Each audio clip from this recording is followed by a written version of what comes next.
Assalamualaikum warahmatullahi wabarakatuh. Selamat pagi anak-anak. Bagaimana kabarnya hari ini? Semoga kita selalu dalam keadaan sehat, dimudahkan dalam menimba ilmu, dan selalu dalam lindungan Allah Subhanahu wa taala. Amin.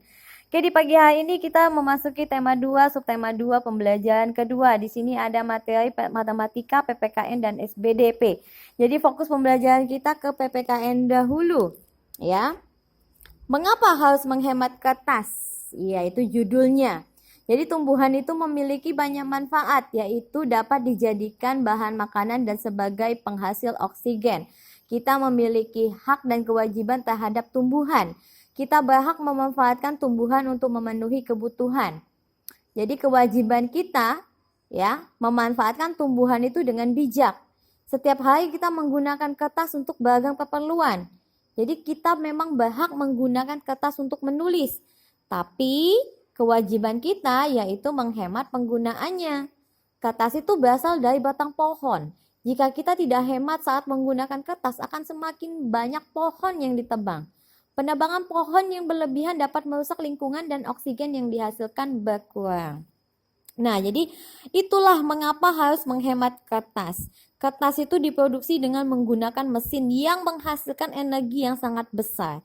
Bahan utama pembuatan kertas itu adalah pohon dan air. Untuk membuat satu rem kertas berukuran A4 ya atau F4, itu satu rem isinya 500 lembar. Diperlukan satu pohon yang usianya 5 tahun. Untuk menghasilkan satu lembar kertas dibutuhkan 2 gelas air. Nah, jadi bisa kita bayangkan ya. Dalam satu rem itu ada 500 lembar. Dan ditebang itu pohon satu. Kemudian kalau di satu dus itu isinya 5 rem. Jadi kalau 5 rem itu udah 5 pohon yang ditebang. Bayangkan ya, dalam satu sekolah saja itu membutuhkan dalam satu tahun itu mungkin membutuhkan beberapa dus ya dalam satu tahun. Jadi kita bisa bayangkan ya berapa banyak pohon yang sudah ditebang.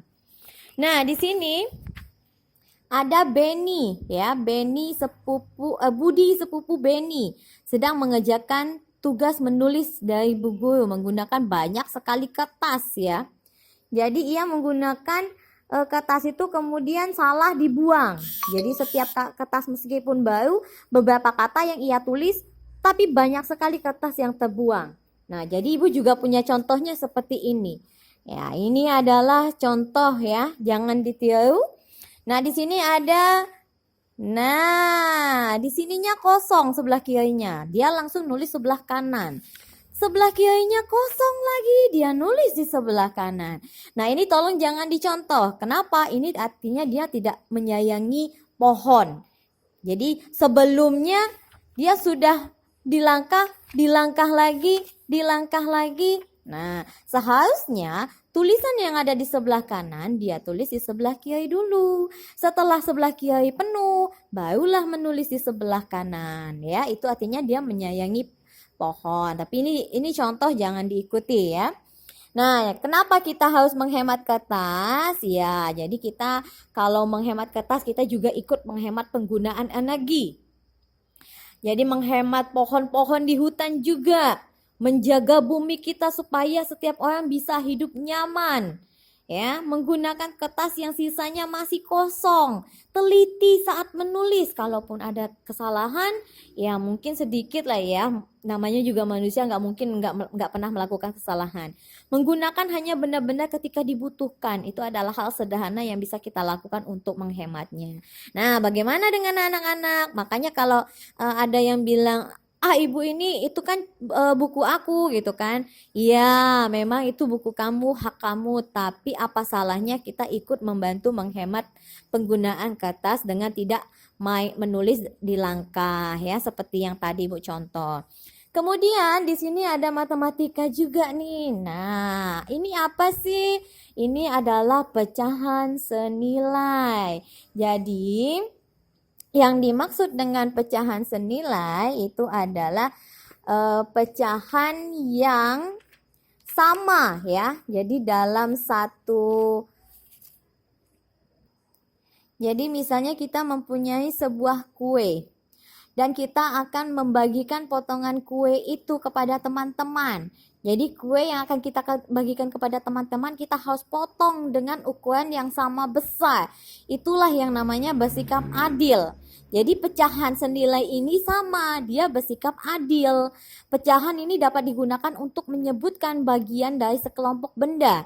Pecahan juga dapat diartikan sebagai sebagian dari keseluruhan. Jadi pada pecahan 1/2 ya, seperti ini 1/2, angka satunya disebut pembilang, angka 2-nya disebut penyebut. Jadi pecahan yang berbeda itu dapat bernilai sama. Ini namanya sama nih, ini 1 sama dengan 1/2 ya, karena ini ada 1, 2 ya, jadi 1/2, 1/2. Ini juga sama, 1/3, jumlahnya ada 3 ya. Tapi ininya ada 1, 1, ini disebut 1/3, 1/3. Tapi nilainya tetap 1 sama ini ya. Kemudian pecahan yang berbeda itu dapat bernilai sama. Pecahan tersebut dinamakan pecahan senilai. Jadi dapat ditentukan dengan mengali atau membagi pembilang dan penyebut dengan angka yang sama atau bukan 0 ya. Nah, kita ambil contohnya seperti ini ya. Ini 1/2 ya. Nih 1/2 ini sama dengan 2/4 ya. Sama dengan 3/6 ya. Ini sama saja, pecahannya senilai. Kemudian yang ini juga sama ya. 1/2 itu sama dengan 1/4 ditambah 1/4 sama dengan 2/4. Atau mungkin yang kita pengen lebih gampangnya, jadi masing-masing ini kita kalikan itu dengan nilai yang sama. Contoh ya, misal kita ambil contoh nulisnya di sini aja ya, nggak apa-apa di sini ya. 1/2 itu ya sama dengan 1/2 dikali berapa, atas dan bawahnya itu harus sama ya. Jadi makanya ini disebut dengan pecahan senilai. Jadi misalnya kita pengen dikali 2 deh. Oh, jadi 1 dikali 2, 2 dikali 2 ya, ini namanya sama. Jadi ini 2/4 ya. Ini berarti 1/2 ini sama nilainya dengan 2/4. Kemudian 2/4 itu sama juga nilainya dengan dikali berapa nih? Misal kita kalikan 3 ya. Ini 4 ya. 3 ini jadi sama dengan 2 dikali 3 sama dengan 6. Kemudian 4 dikali 3 itu sama dengan 12. Berarti 2/4 ini sama dengan 6/12. Gimana kalau menentukan pecahan senilai dengan menggunakan pembagian? Kalau tadi perkalian, sekarang kita gunakan pembagian. Contoh, misal ada 20/60. Ini sama dengan 20 dibagi berapa nih hasilnya sama? Mau bagi sama-sama 2 ya. Berarti nilainya 10/30. Kemudian kita ambil contoh lagi, misal 10/30. Nah, ini dibagi berapa nih? 10/30 sama-sama dibagi 5 misalnya. Nah, berarti 10 dibagi 5, 2. 30 dibagi 5, 6. Berarti 10/30 sama dengan 2/6 ya. Oke, sampai di sini dan selamat belajar.